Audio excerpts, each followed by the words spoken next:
Lou Grek ta' 29 sena minn Whitline inħeles mill-arrest wara li nqabad bid-droga li ma kienx għall-użu personali tiegħu fost akkużi oħra. Il-każ seħħ fi 17 ta' Marzu li għadda meta l-pulizija lemħu karozza tinstaq b'mod suspettuż f'Whitline. Wara li segwieta sa triq li ma tinfitx il-pulizija talbet li s-sewwieq joħroġ mill-karozza.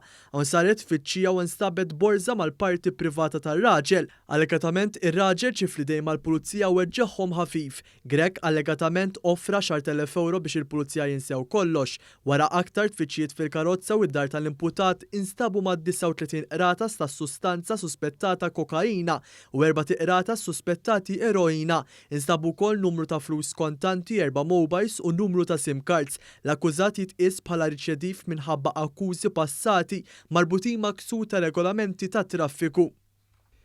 Christian Sajt ta' 37 sena mill-Fkura baqa' jinżamm arrestat wara li ġie mixlib b'serq minn vettura u fl-istess lejl prova jisraq minn vettura oħra u kien akkużat ukoll li kiser kundizzjonijiet oħra imposti mill-qorti dan ix-xahar stess. Fil-qorti d-difiża wieġbet li l-imputat mhux ħati u ma talbitx għal ħelsien mill-arrest u nqal argument verbali bejn l-imputat u l-avukat tiegħu minħabba f'hekk. Dan il-każ ġie assenjat għal dat oħra.